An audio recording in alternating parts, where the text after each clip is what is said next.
सबै आदरणीय मित्रजनहरूलाई जयमसी र अभिवादन टक्राउँदै आज बिहान म सुरुज लाम्बा तपाईहरुको माझमा एकपल्ट आइपुगेको छु। परमेश्वरले हजुरहरू सबैलाई प्रशस्तै आशिष दिनु भएको होस्। प्रिय मित्रहरू, ऋतुहरू बदलेर जान्छन् र समयहरू पनि बदलेर जान्छ, परिस्थितिहरू बदलेर जान्छ, जीवनमा सबै कुरो परिवर्तन हुँदै हुँदै हुँदै हुँदै जान्छ। तर परमेश्वरको वचन कहिले पनि बदलिँदैन। परमेश्वरको महिमा भएको होस्। आउनुहोस् हामी सधैँ जस्तै गरी आज पनि वचनतिर लागौं। प्रेरितको किताब 5 अध्यायतिर हामी आज लाग्नेछौं। प्रेरितको किताब 5 अध्यायतिर हामी जानेछौं। प्रेरितको किताब 5 अध्यायले भन्छ, हन्ना र सफिराले गरेका कुराहरू। हन्ना र सफिराले परमेश्वर प्रति उनीहरूको मन या उनीहरूको हृदय सही नभएको कुराहरू हामीले यहाँ थाहा पाउँदछौं। प्रियहरू, आउनुहोस् हामी पढ्न गइरहेका छौं। तर हनन्या नाउँका कोही एकजना र तिनकी पत्नी सफिराले एक टुक्रा जमिन बेचे र त्यसको मोलबाट तिनकी पत्नीकै जानकारीमा केही हिस्सा आफूसँग राखे र केही हिस्सा ल्याएर प्रेरितहरूका चरणमा राखिदिए। तर पत्रुसले भने, ए हनन्या, पवित्र आत्मासँग झुट बोल्ने र जमिनको बिक्रीको मोलबाट केही हिस्सा आफूसँग राख्ने कुरा शैतानले कसरी तिम्रो मनमा हालिदियो? त्यो बिक्री नभइन्जेल के त्यो तिम्रो आफ्नै थिएन र त्यो बिक्री भएपछि पनि त्यो तिम्रै अधिकारमा थिएन?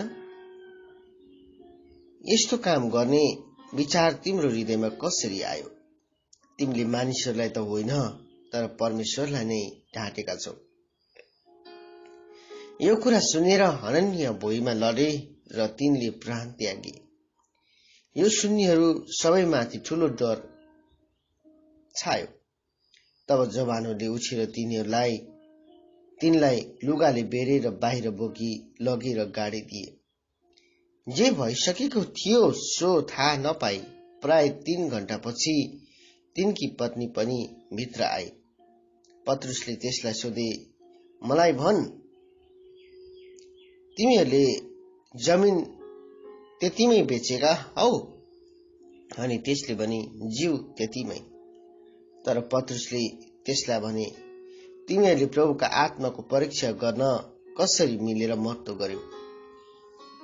हेर, तिम्रा पतिलाई गाड्नेहरू ढोकामै छन् र तिनीहरूले तिमीलाई बोकेर बाहिर लैजानेछन्।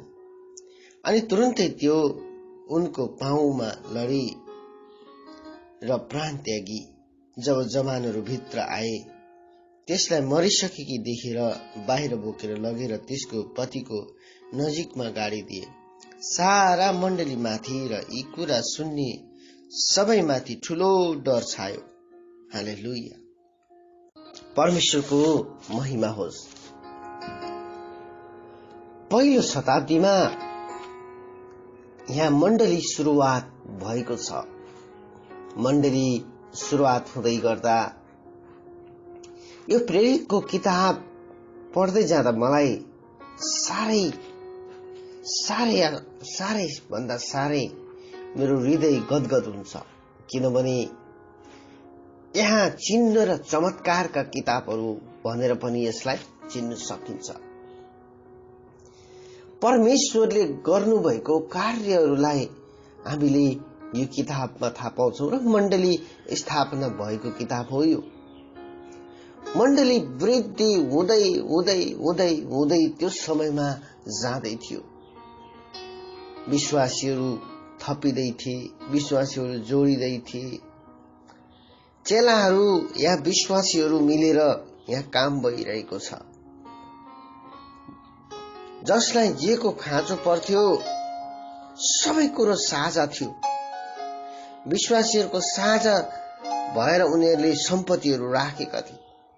कसैले मेरो सम्पत्ति भन्थेन। जसलाई जेको जरुरत पर्थ्यो बेचेर ल्याएर मण्डलीमा राखिदिन्थे अनि मण्डलीले त्यसलाई इस्तेमाल गर्ने गर्थ्यो। तर एक दिन हननिया र सफिरिया भन्ने एकजना पति पत्नीले पनि सबैले दिइसकेका छन्, सबैले दिँदैछन्, अब हामी पनि त दिनुपर्छ, हामीले पनि दिनुपर्छ।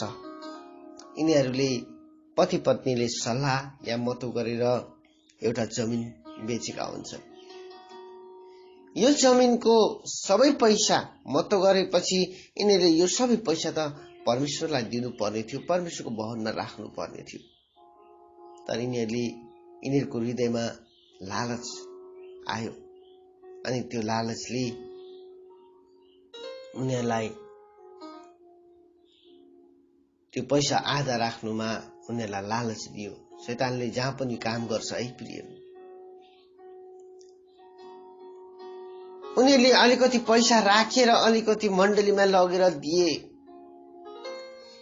जब उनीहरूले दिए, पत्रुसले यसरी भन्छन्, हामीलाई भन कि तिमीलाई शैतानले कसरी तिम्रो हृदयलाई बहकायो? के त्यो जमिन तिम्रो हुँदा तिम्रो थिएन? बेचिसकेपछि पनि त तिम्रै थियो। तर तिमीले परमेश्वरलाई छल कसरी गर्यो? जब यो शब्द उसले सुन्छ, हननिया त्यही घोप्टो परेर मर्छ। उसकी श्रीमती 3 घण्टा पछि आउँछ। फेरि मलाई भन के तिमीले यो जमिन यतिमै बेचेका हो? उसले पनि भन्छ, हो, पक्का हो। अनि त्यसपछि ऊ पनि त्यही लडेर मर्छ। धेरै पल्ट प्रियहरू, यो स्टोरीबाट मैले के सिक्छु भन्दाखेरि मानिसहरूले परमेश्वरको लागि दिनुपर्ने भेटीहरू खाएका छन्। मानिसहरूले परमेश्वरलाई दिनुपर्ने कुरा नदिएको कारणले आज पनि उनीहरू मरि नै राखेका छन्। जसरी पहिलो शताब्दीमा हननिया र सफिरा मरे। प्रियहरू, तपाईले यो कुरा याद राख्नुहोस्, तपाई कहाँ हुनुहुन्छ? यदि तपाईले परमेश्वरलाई दिने निर्णय गर्नुभएको छ भने उदार चित्तले दिनुहोस्। यदि तपाईले उदार चित्तले जब दिनुहुन्छ, परमेश्वरले तपाईलाई उन्नति गर्नुहुन्छ। भेटीभित्र ठूलो रहस्य छुपेको छ। जसले परमेश्वरलाई दिन्छ नि, उसको हरेक कुरोमा उन्नति हुन्छ। ऊ निको हुनुको लागि परमेश्वरलाई दिनुपर्ने हुन्छ। ऊ चंगाई पाउनुको लागि परमेश्वरलाई दिनुपर्ने हुन्छ। उसको पहिलोठे भाग परमेश्वरलाई दिनुपर्ने हुन्छ। उससँग भएको सबै कुरा त परमेश्वरको हो। भजनसंग्रहले यसो भन्छ, तिमीहरूले मलाई के दिनेछौ?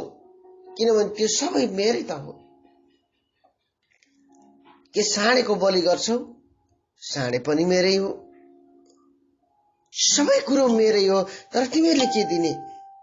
प्रियहरू, यो ठाउँमा हामीले हेर्दै जाँदाखेरि के थाहा पाउँछौं भन्दाखेरि हननिया र सफिरिया जब उनीहरू प्रेरितहरूको माझमा आफ्नो झुटलाई प्रकट गरे, त्यतिबेला उनीहरूले आफ्नो प्राण पनि गुमाउनु परेको छ। धेरैचोटि परमेश्वरले उदार चित्तले दिएका भेटीहरू मन पराउनुहुन्छ, रुचाउनुहुन्छ। तर म तपाईलाई के भन्छु भन्दा, तपाईले परमेश्वरलाई उदार चित्तले दिनुहोस्। यदि तपाईले दिन लाग्नु भएको छ भने परमेश्वरलाई उदार चित्तले दिनुहोस्। परमेश्वरले त्यही ठाउँबाट तपाईलाई वृद्धि गर्नुहुनेछ। यो भन्दै गर्दा मलाई कैन र हाबिलको भेटीको बारेमा भन्न मन लाग्छ। सृष्टिमा पहिलोचोटि जन्मेको केटा कैन अनि आमाको गर्भबाट जन्मेको पहिलो केटा। अनि यो केटाले उसको हृदय परमेश्वरसँग असल थिएन अनि उसको भाइ चाहिँ परमेश्वरसँग यति असल थियो हाबिल, उसले परमेश्वरलाई असल भेटीहरू दिन्थ्यो। बाइबलले भन्छ परमेश्वरले हाबिलको भेटीलाई ग्रहण गर्नुभयो तर कैनको भेटीलाई चाहिँ इन्कार गर्नुभयो। धेरैचोटि उनका भेटीहरू असल नभएको कारणले गर्दा परमेश्वरले ती भेटीलाई ग्रहण गर्नु भएन। अन्तमा उसले आफ्नो भाइलाई नै मारिदियो। जब हामी राम्रो भेटी दिँदैनौँ नि परमेश्वरलाई, जब उदार चित्तको भेटी दिँदैनौँ नि, तब हामीले मर्डरिस पनि हुन्छौँ है प्रियहरू, याद गर्नुहोस्। जब हामीले परमेश्वरलाई उदार चित्तले दिँदैनौँ तब हामीले आफ्नो मृत्युको पनि निम्ताइराखेका हुन्छौँ। धेरैपल्ट हननिया र सफिरालाई सोच्दाखेरि हामीले याद गर्नुपर्ने हुन्छ। आज मानिसहरूले धेरैपल्ट परमेश्वरलाई छकाउन खोज्छन्, पवित्र आत्मालाई छकाउन खोज्छन्। अब कैनको कुरा त पुरानो नियममा भएको थियो भनेर नभन्नु होला, यो त नयाँ नियमको कुरा गर्दैछु मैले। हन्ना र सफिरा अनुग्रहको समयको कुरा गर्दैछु, किनभने उनीहरूले परमेश्वरलाई यति धेरै ठग्न खोजे, उनीहरूले परमेश्वरलाई झुट बोल्न खोजे, परमेश्वरको अगाडि उनीहरूले परमेश्वरको आफ्नै भेटीलाई खान खोजे। निर्णय गरेका कुराहरूबाट उनीहरू फर्के, त्यसै कारण उनीहरूले आफ्नो प्राणलाई गुमाए। धेरैजना मानिसहरूले हिजो आज मण्डलीलाई छकाउन खोज्छन् या परमेश्वरलाई छकाउन खोज्छन्, तर श्राप आइराखेको उनीहरूले जानेका हुँदैन। श्राप आइराखेको उनीहरूले जानेका हुँदैन। त्यसै कारण हामीले यो कुरा जान्नुपर्छ प्रिय, हामीले यो कुरा जान्नुपर्छ। एक दिन परमेश्वरले सबै कुराको लेखा लिनुहुनेछ। यदि तपाईले परमेश्वरलाई केही गर्छु भनेर वाचा गर्नुभएको छ भने त्यो वाचा पूरा गर्नुहोस्, त्यो वाचा पूरा गर्नुहोस्। यदि गर्न सक्नुहुन्न भने वाचा नगर्नुहोस्। किन तपाईँ श्रापमा पर्ने, किन तपाईँ मृत्युमा पर्ने? यसै कारण तपाईले यो कुरा याद गर्नुपर्छ र मैले यो कुरा याद गर्नुपर्छ।